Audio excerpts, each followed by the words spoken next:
semuanya, perkenalkan nama saya Saltitan dari kelompok 3 dan di sini kelompok kami akan mempresentasikan hasil analisa penerapan etika bisnis pada PT Anflex Perkasa dan juga hasil artikel review kami. Dan di sini kelompok kami terdiri dari saya sendiri, Saltitan dan MPM 2241086 dan beserta teman kelompok saya ada Lisa Theo, Jarvis William, Jolin, dan juga Viviana Prislia. Oke, mari kita mulai ke bab 1, pendahuluan bagian latar belakang. Di tengah meningkatnya kesadaran publik akan tanggung jawab sosial dan lingkungan, perusahaan diharapkan dapat mengintegrasikan prinsip-prinsip etis yang memperhatikan kepentingan 3 aspek utama, yaitu triple bottom line, people, masyarakat, planet, lingkungan, dan profit, keuntungan.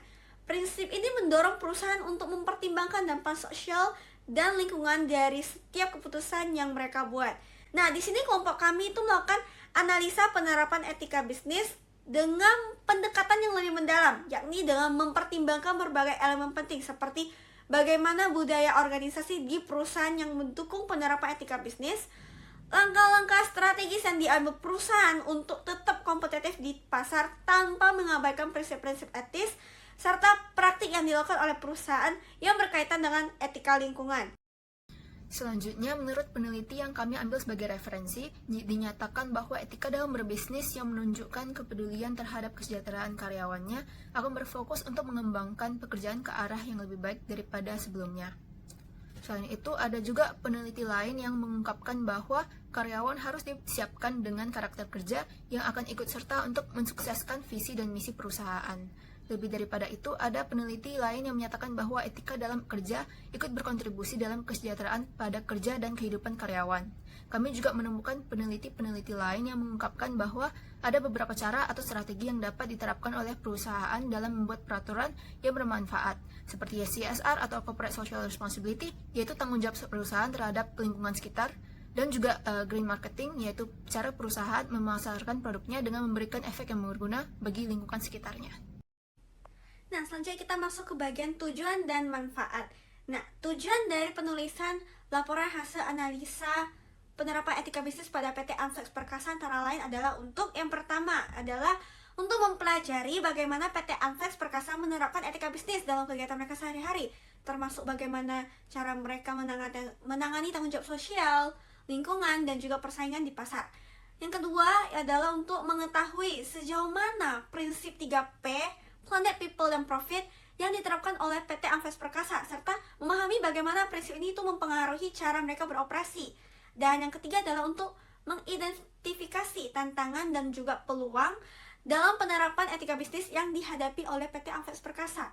Yang keempat adalah untuk merumuskan bagaimana PT Anflex Perkasa menangani permasalahan yang dihadapi oleh konsumen dan menjelaskan upaya-upaya yang diambil untuk menyelesaikan permasalahan yang ada. Lalu selanjutnya di sini terdapat manfaat dari penulisan laporan ini, yaitu yang pertama, meningkatkan pemahaman pembaca tentang pentingnya etika bisnis dalam sebuah perusahaan. Yang kedua, memberikan wawasan baru bagi perusahaan lain bagaimana cara menjalankan usaha yang menguntungkan semua pihak. Lalu yang ketiga, menyajikan berbagai langkah bagi perusahaan untuk terus peduli terhadap kesejahteraan karyawan dan konsumen. Lalu yang terakhir, menyediakan informasi bagi perusahaan lain sebagai bahan referensi dalam menjalankan bisnis mereka. Selanjutnya ada profil perusahaan. Yang pertama ada visi dan misi. Visi pada PT Anflex Prakasa adalah menjadi pemasok hidrolik terkemuka dan pusat layanan selang solusi terpadu bagi pelanggan untuk kebutuhan hidrolik dan penggantian hidrolik. Dan untuk misi PT Anflex adalah perusahaan berkomitmen untuk mendengar dan memahami kebutuhan pelanggan dengan menyediakan produk berkualitas tinggi dengan harga yang bersaing. Selanjutnya ada budaya organisasi. Di sini PT Anflex memiliki kondisi kerja yang baik dan memberikan fasilitas yang memadai bagi karyawannya, dan juga PT Anflex tidak memiliki peraturan yang ketat terhadap karyawan-karyawannya seperti tidak wajib berpakaian formal. Selanjutnya yang ketiga ada sejarah singkat dari PT Anflex. Jadi PT Anflex Prakasa berdiri sejak pada tahun 2007 di Batam dan merupakan salah satu perusahaan yang memimpin produksi dan mendistributorkan beraneka macam barang-barang mulai dari komponen elektronik dan perlengkapan otomotif. Yang keempat ada budaya operasional. Jadi PT Anflex Prakasa menerapkan pendekatan strategis yang menyeluruh dalam kompetisi dengan memahami kebutuhan pelanggan, memberikan penawaran harga dan kualitas terbaik, dan menawarkan variasi produk relevan. Dan yang terakhir ada struktur organisasi di PT Anflex. Di PT Anflex Prakasa memiliki satu direktur dan karyawannya yang sejumlah 20 orang yang masing-masing memiliki posisi dan tanggung jawabnya tersendiri. Nah, selanjutnya akan kita bahas adalah mengenai permasalahan-permasalahan yang ditemui pada saat observasi dan juga pembahasannya. Jadi yang pertama adalah budaya organisasi pada perusahaan. Jadi budaya organisasi adalah suatu perangkat nilai, norma, perilaku, juga kepercayaan yang kemudian berperan penting dalam membentuk hubungan antara sesama anggota organisasi maupun hubungan dengan eksternal organisasi. Nah, jadi pada PT Anflex ditemui bahwa budaya organisasi pada perusahaan tersebut sangat baik, di mana lingkungannya sudah difasilitasi oleh perusahaan sehingga sangat rapi dan juga lengkap untuk melakukan operasional sehari-hari. Kemudian ada juga hubungan sesama anggota sangat ramah dan juga berperan aktif dalam membantu dan cepat tanggap dalam memecahkan masalah secara bersama-sama. Kemudian ada juga permasalahan yang ditemui pada perusahaan selama observasi, yaitu adanya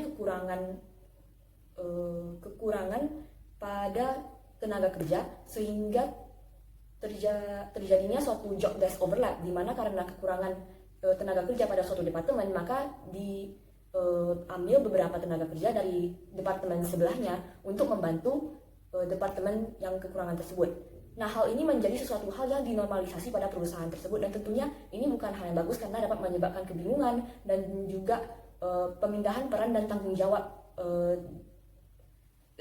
dalam perusahaan tersebut sehingga membuat operasionalnya kurang efektif tentunya. Nah, hal ini juga dapat diselesaikan atau salah satu solusinya yaitu dengan penambahan tenaga kerja yang memadai dengan skill set yang juga tentunya cocok dengan job desk pada departemen yang diperlukan, dan juga dengan penyusunan dan perapian job desk yang terdapat pada perusahaan tersebut. Nah, selanjutnya strategi perusahaan dalam menghadapi persaingan pasar juga menjadi permasalahan lainnya di PT Anflex Prakasa ini, yaitu terletak pada bagian marketing perusahaannya, yang selalu memanfaatkan word-to-word marketing yang dianggap masih belum efektif dalam menebarkan informasi keunggulan produknya secara luas. Sejauh ini, perusahaan masih menggunakan Google Maps dan website sebagai sarana promosi dan sumber informasi kepada calon pembelinya. Walaupun dia dapat mensuplai kepada berbagai bisnis besar yang ada di daerah Batam, tetapi strategi pemasaran yang diadopsi masih belum efektif dalam mempromosikan nama perusahaannya. Selain itu, masalah negosiasi harga dan pembeli juga menjadi permasalahan lainnya karena produk yang ditawarkan memiliki rentang harga yang di atas pasar, sehingga menjadi permasalahan bagi masyarakat umum. Akan tetapi, perusahaan ini sudah menyediakan alternatif lainnya, yaitu produk yang tidak bersertifikasi, yaitu dengan kualitas yang lebih rendah dari produk utamanya. Dengan adanya hal ini, tentunya harga yang ditawarkan juga akan lebih kompetitif di pasar. Namun, PT ini juga mempertimbangkan keamanan dan kenyamanan pembelinya dari segi etika perlindungan konsumen. Biasanya perusahaan akan menginfokan mengenai penurunan kualitas dan beberapa permasalahan yang mungkin dapat timbul saat dalam pemakaian, sehingga perusahaan akan menambahkan garansi 1 bulan full service dari tanggal pembeli tersebut. Hal ini tentunya dapat menciptakan kenyamanan bagi pembeli individu karena memiliki tingkat kepercayaan layanan yang ditawarkan. Penerapan dalam pengelolaan sumber daya manusia atau SDM. Nah, penerapan etika dalam pengelolaan sumber daya manusia atau SDM itu sangat penting untuk menciptakan lingkungan kerja yang adil dan juga produktif. Nah, etika ini mencakup penghormatan terhadap hak-hak karyawan, perlindungan dari diskriminasi, serta penerapan kebijakan yang berkelanjutan yang bertanggung jawab secara sosial.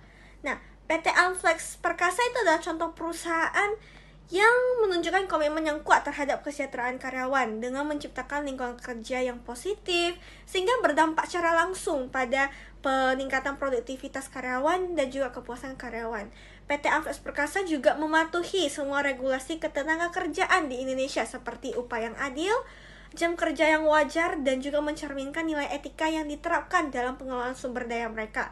Dengan cara ini, perusahaan tidak hanya memenuhi tanggung jawab perusahaannya, tetapi juga menciptakan budaya perusahaan yang etis dan dapat diandalkan.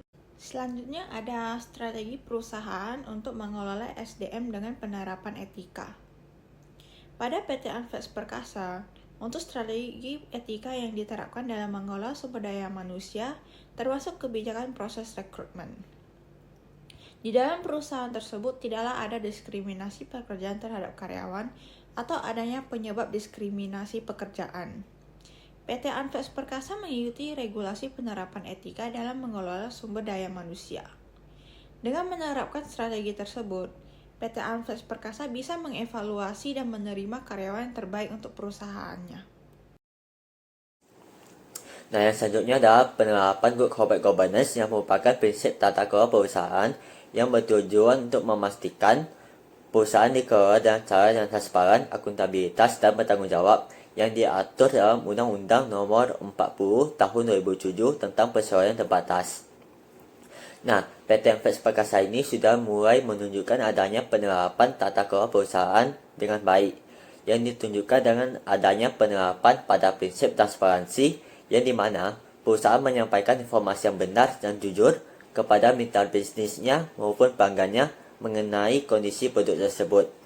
Selain itu, PT Anfex Perkasa juga menunjukkan adanya perlakuan yang adil terhadap karyawan yang baru dan karyawan yang lama, sesuai dengan tingkat evaluasi kinerja tahunan mereka. Nah, dengan adanya penerapan Good Corporate Governance dan sesuai dengan etika bisnis sebagai acuan, dapat memastikan perusahaan meningkatnya dari segi tingkat kepercayaan, integritas dari mitra bisnis dan pemangku kepentingan. PT Anfex Perkasa membuktikan bahwa mereka adalah perusahaan yang bertanggung jawab dengan memberikan layanan yang berkualitas kepada pelanggannya mereka. Hal-hal tersebut dapat dilihat dari profesionalitas mereka dalam menangani masalah yang dihadapi customer, sikap konsisten mereka dalam melakukan review dan training karyawan, dan keahlian dalam pekerjaan mereka. Perusahaan tersebut menerapkan berbagai strategi-strategi untuk mencapai visi mereka, yaitu untuk menjadi pemasok hidrolik yang terkemuka dengan layanan yang berkualitas. Hal ini menunjukkan bahwa PT Anfex Perkasa memiliki Good Corporate Governance atau GCG yang baik. Selanjutnya yang akan dibahas yaitu mengenai penerapan CSR dalam perusahaan. CSR atau Corporate Social Responsibility merujuk kepada usaha organisasi dalam memperhitungkan dan mengintegrasikan isu sosial, lingkungan alam, dan juga etika kemasyarakatan dalam kinerja operasional dan juga ke dalam hubungan antar stakeholdernya. Pada PT Anfex Perkasa dapat diobservasi bahwa penerapan dan kesadaran PT terhadap aktivitas operasionalnya dan dampaknya terhadap lingkungan masih tergolong sangat rendah. Tetapi walau begitu, ada upaya pengingatan secara aktif oleh perusahaan untuk tidak mencemari lingkungan dengan pembuangan sampah secara sembarangan dan juga untuk melakukan go green dan penghematan. Tetapi untuk upaya-upaya aktivitas CSR masih belum terwujud oleh perusahaan. Untuk CSR, maka perusahaan dapat melakukan riset yang lebih mendetail dan mendalam untuk memulai program-program skala kecil seperti gotong royong ataupun penanaman tanaman hijau pada lingkungan sekitar perusahaan agar lingkungan sekitar perusahaan dapat lebih indah dan asri bukan hanya bagi perusahaan tetapi untuk masyarakat sekitar juga. Oke, selanjutnya kita masuk ke bagian kesimpulan. Kesimpulannya, penerapan etika bisnis yang kuat merupakan kebutuhan untuk memastikan keberlanjutan dan tanggung jawab perusahaan. Kami menemukan adanya praktik triple bottom line yang diterapkan pada PT Anfex Perkasa. Terbukti dengan perusahaan itu menunjukkan rasa kepedulian terhadap kesejahteraan karyawan melalui lingkungan kerja yang positif, profesional. Selain itu, PT Anfex Perkasa juga memperhatikan kepuasan konsumen dengan menyediakan produk yang berkualitas dan layanan yang responsif. Berdasarkan hasil wawancara dan observasi langsung yang kita lakukan di PT Anfex Perkasa, kami menemukan bahwa PT Anfex Perkasa ini sudah berusaha untuk mengurangi limbah materialnya dan juga menerapkan prinsip daur ulang pada perusahaannya. Selanjutnya kita masuk ke bagian saran. Nah, saran untuk PT Anfex berdasarkan hasil analisis kami, PT Anves disarankan untuk lebih aktif lagi dalam menerapkan konsep keberlanjutan lingkungan. Dan memperkuat komitmen terhadap lingkungan, perusahaan juga dapat mempertimbangkan sertifikasi ISO 14001 dalam sistem manajemen lingkungan.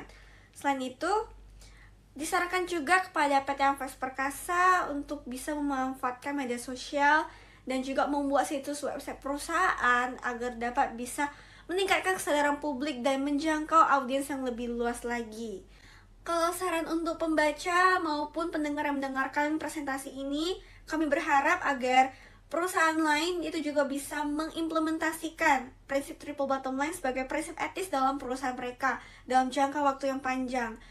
Kami juga berharap agar pembaca itu dapat bisa lebih mengerti lebih lanjut mengenai pentingnya kepedulian terhadap keadaan sosial dan menerapkannya dalam kehidupan sehari-hari kita.